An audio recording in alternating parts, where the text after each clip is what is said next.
보세요. 전문 업체랑 학원 컨설팅이 있어요. 그죠? 학원 강사님들이 컨설팅 하잖아요. 그거에 장단점이 있어요. 뭐가 좋다, 뭐가 나쁘다가 아니에요. 어디에 우리 아이가 훨씬 잘 맞는지를 지금부터 잘 따지시는 게 되게 중요하거든요. 지금부터 보세요. 보통 입시 컨설팅만 하기가 생각보다 쉽지 않아요. 입시 컨설팅만 하기가 힘든 이유가 하나 있거든요. 그게 뭐 때문인 줄 아십니까? 비수기 때문에 그래요. 컨설팅 업체에는 비수기라는 게 있어요. 쉽게 말해서 정시 시즌이 끝나고 지금 이제 1월부터, 그러니까 이제 1월부터요.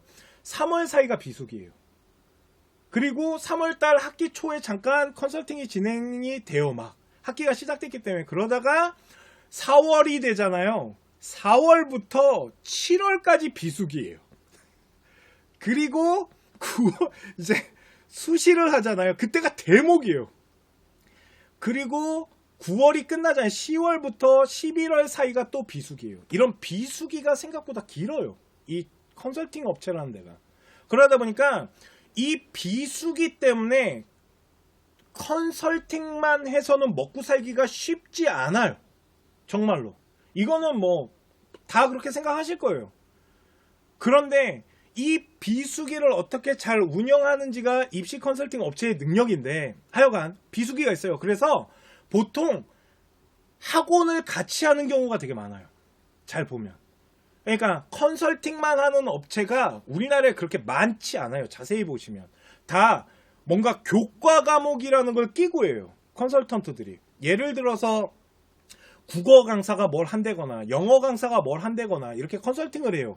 그러면서 비수기 동안은 중간고사, 기말고사 챙겨주면서 그걸로 어느 정도 수익을 또 발생시키고 이러면서 하는 거거든요. 그러면서 버티는 거예요. 이 시장이. 그런데 업체들마다 지금부터 그 장단점을 말해드릴게요. 이게 학원 컨설팅이 무조건 나쁘지는 않아요. 장점이 있거든요. 저도 옛날에 사탐 강사였다고 말씀드렸잖아요. 사탐 강사 하면서 컨설팅을 했던 경험도 있고요. 지금은 컨설팅만 하잖아요. 그거에 대한 장단점이 있더라는 거죠. 그게 뭐냐면, 자, 100점 기준으로 표를 하나 보여드릴게요.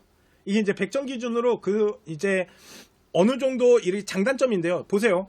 학원 컨설팅이요. 친화력이 90점이에요. 이게 무슨 말이냐면, 컨설팅을 할 때 학원 선생님들은 아이들을 매주 만나잖아요. 그죠? 뭐 월수금, 화목토 이렇게 일주일에 3번, 2번은 계속 만나잖아요. 그러다 보니까 아이에 대해서 잘 알 수 있어요. 친화력이라는 게 생겨요. 저도 사탐 강사할 때는 내 새끼들 눈만 봐도 알았어요. 제가 지금 뭘 어려워하거나 뭘 힘들어하는지가. 이런 어떠한 그 아이를 좀 바라보는 눈이나 친화력 같은 것들. 그러니까 쉽게 말해서 그 아이에 대한 심층적인 어떤 이런 행위에 대한 의미, 이런 것들을 파악하기가 되게 좋아요. 두 번째, 경제성은 반. 왜? 학원을 운영하시면서 컨설팅하는 업체들은 솔직히 전문 업체들보다 컨설팅 비용이 비쌀 수가 없어요. 그잖아요. 좀 저렴하게 해준단 말이에요. 이런 부분들이 있어요. 대신 솔직히 아닌 업체들도 있겠지만 전문성은 입시 전문 업체를 따라갈 수는 없다고 생각해요. 전. 왜 그러냐면 이분들은 시험 기간이라는 걸 넘어가야 되거든요. 그러니까 해야 될 게 너무 많아요. 시험 대비를 해줘야 되기 때문에 중간고사, 기말고사, 모의고사 이런 것들에 대한 시험 대비를 해주면서 짬짬이 컨설팅을 하는 거잖아요. 그러다 보니까 밥만 먹고 컨설팅하는 사람들의 정보력이나 분석력이나 이런 거를 조금 뒤집는다는 게 생각보다 쉽지가 않아요. 그러다 보니까 전문성은 솔직히 전문 업체보다는 좀 내려가겠죠.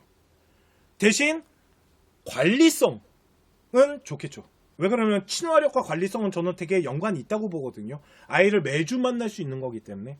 그러니까 이런 것들이 학원 컨설팅이 되게 좋아요. 자, 그러면 어떤 아이들이 되게 좋은 거냐면, 우리 아이가 좀 손을 많이 대야 되는 아이예요. 그러니까 쉽게 말해서 얘는 하나하나 좀 챙겨야 되는 아이, 이런 케이스들. 이런 경우는 어떠한 학업에 대한 부분부터 좀 챙기고, 학업에 대한 부분을 챙기면서 컨설팅이라는 걸 약간 보조 역할로 하면서 아이들을 이렇게 좀 관리를 하는 이런 거면 학원 컨설팅이 잘 맞는 거죠. 그런데 자, 무료 컨설팅이 있어요. 그죠? 무료 컨설팅은 뭐 국가에서 운영을 한다거나, 그 무료 컨설팅도 솔직히 전문가들이 나와서 하는 거 맞아요. 전문가들이 나와서 하는 건 맞는데 솔직히 일단 친화력은 없어요. 그죠? 잠깐 만나는 거기 때문에 경제성 짱이죠. 무료니까 얼마든지 받을 수 있죠. 솔직히 전문성이 저는 무료 컨설팅이 높다라고 생각하지 않아요. 자본시장에선. 이거는 무료 컨설팅을 하고 다니시는 분들을 제가 뭐 전문성 없습니다라고 얘기하는 게 아니에요. 왜 그러면 저도 무료 컨설팅 같은 거 하거든요. 그러니까 재능 기부라고 해서 해요. 저도 뭔가 이제 뭐 국가에서 운영하거나 이런 거 있으면 가서 한단 말이에요. 아니면 되게 저렴하게 받고. 그런데 하는데 이게 왜 전문성이 떨어질 수밖에 없냐면 짧은 시간 안에 해줘야 돼요. 이게 막 긴 시간을 하는 게 아니에요. 무료 컨설팅은 보통 30분, 길어봐야 1시간. 그러다 보니까 그 시간 안에 우리 아이를 뭔가를 파악해서 뭔가를 전달해주고 그러다 보니까 전문성이 높을 수는 없어요.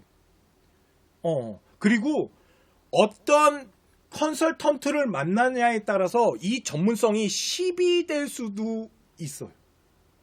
왜 그러냐면 무료 컨설팅 같은 경우는 국가에서 운영하는 게 되게 많아서요. 어떤 분들이 무료 컨설팅을 신청하는 경우도 많냐면 이런 거예요. 내 경력을 높이기 위해서. 내가 컨설팅 한 지가 얼마 안 됐어요. 그러다 보니까 뭔가 있어 보이는 타이틀을 달아야겠는데 국가가 운영하는 타이틀을 달면 좋잖아요. 그러니까 신청을 하는 거예요. 내가. 이런 경우들. 이러면은 솔직히 전문성이 10 정도밖에 안 되는 경우도 있고요. 또 하나는 이제 입학사정관 예전에 하셨던 분들이 그냥 소일거리로 하시는 경우들도 있으세요. 그런 것들 하여튼 그런 부분들이 있다라고 보시면 되고 관리성은 없죠. 잠깐 만났다 헤어지는 거니까. 그죠? 관리성은 없다라고 보시면 되고요. 자, 입시 전문업체 같은 경우는 친화력은 솔직히 한계가 있어요. 매주 만나는 것도 아니고 그죠? 어떤 기간을 두고 만나는 거기 때문에 그렇다고 아예 친화력이 없는 건 아니겠죠. 왜 그러냐면 저 컨설팅으로 대학 보낸 아이들 가끔 대학 합격한 다음에 만나갖고 소주 한잔 먹고 하는 경우들도 있거든요. 이해가시죠? 두 번째, 경제성. 비싸죠. 솔직히 비싸요. 전문성은 솔직히 저는 컨설팅 업체가 가장 세다고 생각해요. 누가 됐건. 전문성은 솔직히 학원 컨설팅이나 무료 컨설팅 하시는 분들이 입시 전문 업체를 이길 수는 없다고 생각해요. 자본시장에선. 아까 말씀드렸지만. 그리고 관리하는 부분은 솔직히 학원보다는 뛰어나지 못해요. 학원보다 뛰어나려면은 관리형 입시 전문 업체가 필요해요. 그런데 이렇게 관리형 입시 전문 업체들은 보통 클레임이 많아요. 왜 그러면 생각보다 이렇게 딱 관리하는데 한계점들이 있어요. 학원만큼 관리해 주는 데는 없어요. 솔직히 학원은요. 이게 이제 학원 강사를 해보잖아요. 그러면 이게 학원 강사님들의 좀 그러니까 애들에 대한 이런 마음이 컨설턴트보다 세요. 제 경험상. 저는 그랬거든요. 그리고 제가 만나본 컨설턴트들과 학원 강사님들을 만나보면 학원 강사님들이 애들을 생각하거나 뭔가 이렇게 하는 게 조금 더 강해요. 제가 생각했을 땐 그래요. 하여간 그래서 이런 부분들이 있다라고 보시면 됩니다. 이해가시죠? 이게 업체들마다의 장단점이에요. 자, 그러면 우리 아이는 좀 전문적인 걸 통해서 뭔가 컨설팅에 대한 방향성을 잡고 아이가 활동을 하는 데 있어서 방향성을 잡아줘서 움직이게끔 할 수 있다면 전문 업체가 훨씬 좋을 수도 있겠죠. 이런 부분들. 그리고 우리 아이 생활기록부가 어느 정도 수준이고 전체적인 아무것도 모르는 상태에서 방향성을 잡을 때는 무료 컨설팅 같은 것들을 좀 받아보는 것도 좋겠죠. 이렇게 장단점이 있기 때문에 어디에 어떻게 맞춰서 하냐가 중요하다라는 거예요. 무조건 뭐 전문업체 찾아가세요. 학원 컨설팅이 좋습니다. 이런 게 아니에요. 자세히 보시면 우리 아이한테 잘 맞을 수 있는 컨설팅들이라는 게 있어요. 하여간 이런 것들. 이렇게 운영된다라고 보시면 됩니다. 잠시만 오늘 방송 여기까지 하도록 하고요. 잠시만 기다려 주시면 라이브 채팅 소통 시간을 통해서 또 제가 상담을 해 드리도록 하겠습니다. 잠시만요.